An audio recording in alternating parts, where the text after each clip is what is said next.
அனைவருக்கும் வணக்கங்கள். நாணயங்கள் சேகரிப்பாளர்களுக்கு ஒரு நாணயமான பதிவு, ஒரு சின்ன குட்டி பதிவு தான். பிரிட்டிஷு, யூகே, யுனைடெட் கிங்டம் 1962 உள்ளது. 2 shilling. இதனுடைய ரேட்டு வலைத்தளத்து பிறலாம் போட முடியாது. 800 rupees இதனுடைய ஒர்த்து. 1962 உள்ளது.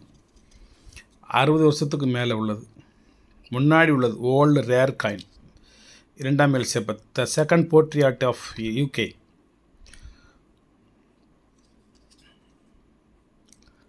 இது ஒரு நாணயம். இது ஆஸ்திரியா.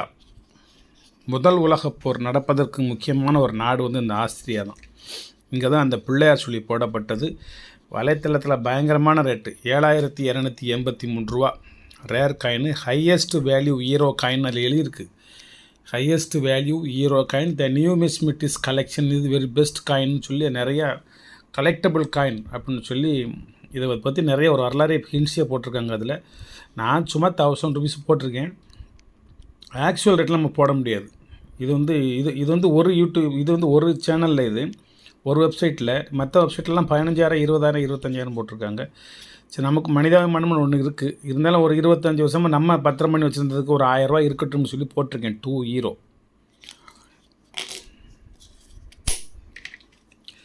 பிரிட்டிஷ் 1 pound 2002 உள்ளது. இந்த 2002 உள்ள யூரோப்பியன் காயின்ஸ் எல்லாமே வேல்யூபிளான காயின்ஸு. 2002 தான் இதெல்லாம் நிப்பாட்டப்படுது. கடைசி நாணயம் குயின் எலிசபெத் பிரிட்டிஷ் 1 pound. இதுக்கப்புறம் 1 pound ஈரோவாக மாறிடுது. 2002 தான் ஈரோவுக்கு முந்தி 1999, 2000, 2001, 2002 அது ஆரம்பிச்சிட்டாங்க. இருந்தால் 2002 தான் கொஞ்சம் வேல்யூபிளாக இருக்குது. வெறும் 200 ரூபா தான். $1, old dollar 1 pound. French 1 euro. இதனுடைய வேல்யூபிள் போட்டிருக்காங்க வலைத்தளத்தில் $300, அமெரிக்கன் டாலர் $300, 24,000 ரூபாய்க்கு மேலே. அது நான் சும்மா ஒரு 1000 ரூபா போட்டிருக்கேன். 2000 வருஷம் ரேர் காயின். ஃப்ரெஞ்சு நட்டை முதல்ல போட்டது ஆஸ்திரியா. இது ஃப்ரெஞ்சு. 2000 வருஷம், அமௌண்ட்டு கிடையாது. ஸ்ரீலங்காவில் உள்ள ஒரு commemorative coins, 5th anniversary of United Nations. 50 போட்டிருக்கா கமாமினிட்டி காயின். 150 ரூபா. இது நினைவு நாணயம். ஜப்பான் உள்ள ஓல்டு செகண்ட் வேர்ல்டு வார் சமயம் வெளியிடப்பட்ட ஒரு சில்வர் காயின். இது சில்வர் காயின். மெட்டல் மற்ற காப்பர் நிக்கலை விட இது மாறுபட்டு இருக்குது. இதிலே காப்பர் நிக்கர் காயினும் பின்னாடி வெளியிட்டிருக்காங்க. இது second world war time, 19th century. 5 cents. இது 10.47 ஈரோ இதனுடைய வேல்யூ. அது 1470 ரூபா அல்லது 1047 ரூபா வரும். 1047 ரூபா. நான் 700 ரூபா போட்டிருக்கேன். 1920 to 1937 பீரியடில் உள்ள செகண்ட் வேர்ல்டு வார் டயத்தில் வெளியிடப்பட்ட ஒரு நினைவு நாணயம். ஜப்பான் உள்ளது ஓல்டு ஹோல் காயின். ஓட்டக்காலனா ஓல்டு பழசு. ஸ்பெயின், இது 2 euro 2002 உள்ளது. 2002 உள்ள ஸ்பெயின் கொஞ்சம் ரேட்டு கம்மியாக தான் போட்டிருக்காங்க. 400 ரூபா தான் நான் போட்டிருக்கேன். கிங் ஜான் கார்லோஸ் இவர் பேர். 2002 உள்ளது. மற்ற 2002 மாதிரி இந்த 2002 நிறைய 7,000, 8,000 போடலை. இது ஒரு 800 ரூபா, 900 ரூபா, அது 1000க்கு உள்ளே வருது ரேட்டு. அதெல்லாம் நான் 400 ரூபா மட்டும் போட்டிருக்கேன். ஆக்சுவல் ரேட் இது 230 ரூபா வரும். அது ஈரோனுடைய வேல்யூ, கரெக்டான வேல்யூ. இது ஸ்பெயின் நாட்டில் உள்ள ஈரோ நாணயம். ரைட்டு, இதெல்லாம் இருக்கட்டும் ஒரு பக்கம். ஒரு வித்தியாசமான ஒரு பழம் வாங்கிட்டு வந்தேன். இந்தாங்க. இது என்ன தெரியுமா? வித்தியாசமான ஒரு பழம். பயங்கரமான முள். இது கொஞ்சம் நஞ்சமெல்லாம் கிடையாது. பாய்சன், விஷ முள் மாதிரி பயங்கரமான முள். சும்மா லேசாலாம் கிடையாது. இது எதோ கொண்டு அமுக்கினாலும் இந்த முள் ஒடிய போகிறதில்ல. கைக்குள்ளே தான் பொத்துட்டு போகும். எச்சரிக்கையாக இதை கையாளணும். இந்த என்ன விலை தெரியுமா? 1 கிலோ 2000 ரூபா. நம்ம வாங்கினது 1 கிலோ 2000 வாங்கிக்கிறேன். இது 2 கிலோ 450 கிராம் இருக்குது. இதனோட வெயிட் அப்போ எவ்வளோ ரூபா கொடுத்துருப்போம்னு பாருங்கள். இது ஒரு அதிசயமான ஒரு பழம், அற்புதமான ஒரு பழம். மெடிசின். இதுக்கு பேர் இந்த வாரேன் துரியம்பழம் மனசில் இருக்குது, சடக்குன்னு வரல. துரியம்பழம் இதை கேட்டு சொல்லி வச்சு அவங்க அதுக்கு ஏற்பாடு பண்ணி அந்த மலங்காட்டில் போய் அவங்க கொண்டு வருவாங்க. துரியன் பழம் மனசில் வச்சுக்கோங்க, வெரி வெரி ரேர். இதை வந்து கத்தி போட்டு அருவாளிட்டு வெட்டி பிளந்து சாப்பிடக்கூடாது. இது தன்னாக்கில் இது பழுத்து இது மஞ்சேர்னு ஆயிரும். மஞ்சேர்னு ஆனதுக்கப்புறம் அது ஆட்டோமேட்டிக்காக வெடிக்கும். வெடித்ததுக்கப்புறம் அதை இரண்டாக பிளந்து உள்ள பலாப்பழச்சொலை மாதிரி விதையோடு இருக்கக்கூடியதை எடுத்து சாப்பிடணும். நான் என் வாழ்க்கையில் இதை சாப்பிட்டது இல்லை,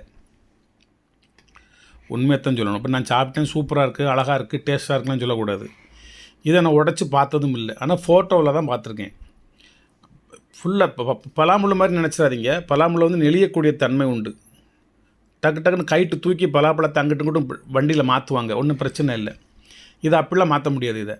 இது வந்து சும்மா ஸ்ட்ராங்கான முள். இது வந்து சரி, இதை எதுக்கு சாப்பிடணும்? குழந்தை பேர் இல்லாதவங்க இதை வந்து கணவனும் மனைவியும் சேர்ந்து சாப்பிடணும். அல்லது குழந்தை பேர் தள்ளி போடுறதவங்க, அதாவது திருமணமாகி 2 வருஷம் 3 வருஷம் 5 வருஷம் 7 வருஷம் 10 வருஷம் ஆயிடுச்சு, அந்த குழந்தை பேருக்குள்ள வாய்ப்புகள் குறையாக இருக்குது, கம்மியாக இருக்குது அப்படிங்கிற ஏதேனும் மனதில் நினைப்பவர்களுக்கு வந்து இது வந்து ஒரு மெடிசின். இதை அதிக விலை கொடுத்து வாங்கிட்டு போய் கணவன் மனைவி சாப்பிட்டு குழந்தை பேர், அதுவும் ஆண் குழந்தை பேர் பெற்றவர்கள் நிறைய பேர் இருக்காங்க. கண்கூடாவே இருக்காங்க, எங்கள் குடும்பத்தில் இருக்காங்க. இதை தேடி பிடிச்சி வாங்கிட்டு போய் சாப்பிட்டுட்டு ஆண் குழந்தை பெற்றவங்க எங்கள் குடும்பத்தில் ஒரு 3-4 பேர் இருக்காங்க. உண்மையிலே கண்ணால் நான் கண்ட சாட்சிகள், நானே சாட்சி. இது இன்றைக்கி ஒரு தம்பதிக்கு வாங்கிட்டு வந்திருக்கோம். 2 கிலோ 450 கிராம் இதனுடைய இது. நான் கொஞ்சம் விலை குறைச்சி போட்டு வாங்கிட்டு வந்திருக்கேன். ஆனால் அவங்க வந்து இதனுடைய விலை வந்து 1 கிலோ 2000 ரூபா சார், உங்களுக்காண்டி கொஞ்சம் குறைச்சி தாரேன் அப்படின்னு சொல்லி கொடுத்துருக்காங்க. யாருக்கும் வேணும்னா அட்வான்ஸாக இதை சொல்லுங்கள், நான் சம்மந்தப்பட்ட நபரிடம் சொல்லி ஏற்பாடு செஞ்சு வர வைத்து உங்கள் இதெல்லாம் பார்சல் அனுப்பலாம் முடியாதுன்னு நினைக்கேன். இருந்தாலும் இதை சுற்றி ஸ்பாஞ்சு பேப்பர் எல்லாம் சுற்றி பேக்கேஜ் வச்சு நான் பஸ்லேயாவது கார்லேயாவது எதுலையாவது கொடுத்து விடுதே நீங்கள் வாங்கிக்கோங்க. வாங்கி சாப்பிட்டு பாருங்கள், சாப்பிட்டு பலன் பெறுங்க. உங்கள் குடும்பத்துக்கு சிறந்ததொரு வாரிசை உருவாக்குங்கள். இது எல்லாம் நான் சுவாசியம் சொல்லுதுன்னு நினச்சிடாதீங்க. இது வந்து ஒரு அனுபவபூர்வமான வாழ்க்கையில் நடந்த உண்மை சம்பவங்களை உங்களோட நான் பகிர்ந்துக்கிறேன், வேறு ஒன்றும் இல்லை. நான் இந்த வியாபாரி கிடையாது, இந்த என்ன பழம் துரியம்பழம் விற்கிற வியாபாரி கிடையாது. என் வாழ்நாள்லேயே நான் இன்றைக்கி தான் முதல்ல நான் இதை காசு கொடுத்து வாங்கிட்டு வந்திருக்கேன். ஆனால் இதை வாங்கிட்டு வர சொல்லி என்னை படுத்து போய் நான் சொல்லி வாங்கிட்டு வந்திருக்கேன். என் பெற்ற இன்பம் என் வையகமும் பெற வேண்டும் என்பதற்காகவும், குழந்தை பேர் இல்லாமல் இருப்பவர்கள் அல்லது குழந்தை பேர் தள்ளி போகிறவர்களுக்கு ஒரு வரப்பிரசாதமாக இந்த பழம் அமையட்டும், நாம் அதற்கு ஒரு உதவிகரமாக இருப்போம் என்பதற்காகவும் இந்த பதிவை நான் உங்களுக்கு போடுறேன். ஒரு நல்ல எண்ணத்தோட, நல்ல மனசோட, ஒரு நல்ல ஆசீர்வாதத்தோட உங்களுக்கு நான் போடுறேன். இந்த மாதிரி யாரும் பிரச்சனை உள்ளவர்கள் இந்த பழம் வேணுங்கிறவங்க என்னுடைய வாட்ஸ்அப்புக்கு வாங்க, என் பதிவில் வாங்க, என் ஃபோனுக்கு வாங்க, நான் உங்களுக்கு ஏற்பாடு பண்ணி வாங்கித்தரேன். அதனால் உங்களது மனசும் உங்களது இல்லறமும் நல்லறமும் செழித்தோங்கி வளர வேண்டும், வாழ வேண்டும் என்ற ஒரு ஆசையில் செய்யக்கூடிய ஒரு சம்பவம் தான், ஒரு நிகழ்ச்சி தான். அப்புறம் நான் துரியம்பழம் வியாபாரின்னு நினச்சிடக்கூடாது. வணக்கம். இது வந்து நான் ஒரு அபூர்வமாக வாங்கிட்டு வந்ததுனால உங்கள் எல்லாத்துக்கும் இந்த விவரம் தெரியட்டும் அப்படின்னு நான் இது உங்களுக்கு பதிவில் போடுதேன். ஒரு அற்புதமான ஒரு செய்தியை உங்களுக்கு நான் பகிர்ந்துக்கிறேன். அப்புறம் நீங்கள் சொன்னீங்க, அப்புறம் ஆண் குழந்தை வரல, பெண் குழந்தை வந்துருச்சு, நீங்கள் சொன்னீங்க இன்னும் அந்த கருத்து பிடிக்கலை, அப்போ இந்த பழம் பொய் சொல்லிட்டீங்களா அப்படின்னு சொல்லி என் மேலே குற்றம் குறை சொல்லக்கூடாது. இது மாதிரி ஒரு சம்பவங்கள் நடந்திருக்கு, இது மேலே ஒரு நம்பிக்கை வைக்கிறாங்க பெரியோர்கள் முன்னோர்கள் சொல்கிறாங்க, அது நாங்களும் இப்போ கடைப்பிடிக்கும். இதற்கு முன்பு இதை சாப்பிட்டு குழந்தை பாக்கியம், ஆண் குழந்தை பாக்கியம் கிடைத்தவர்கள் என் கண்காண இங்கே நிறைய பேர் இருக்காங்க. என் குடும்பத்திலே 3-4 பேர் இருக்காங்க. அதனால் இதை நான் வாங்கிட்டு வந்தேன். அவங்க சொன்ன பிறகு அவங்க சொல்லிய வாக்கை ஏற்று நான் இதை வாங்கிட்டு வந்தேன். உங்களுக்கு ஒரு பதிவு போடுதேன். மனசு இருக்கிறவங்க நான் ஏதான ஒரு இது இந்த மாதிரி ஒன்று வேணும்னு சொல்லி உங்களுக்கு தேவைப்படுமானா என்னுடைய தொடர்புக்கு வாங்க. வணக்கம், வாழ்த்துக்கள். சப்ஸ்கிரைப் பண்ணுங்கள், ஷேர் பண்ணுங்கள், லைக் பண்ணுங்கள், கமெண்ட் பண்ணுங்கள். ஒரு இனிய செய்தியை நீங்கள் கேட்டு தெரிஞ்சுக்கோங்க, மற்றவர்களுக்கு பகிர்ந்துக்கோங்க, உங்கள் நண்பர்களுக்கு, சொந்தங்களுக்கு, உறவுகளுக்கு தெரியப்படுத்துங்க. வணக்கம்.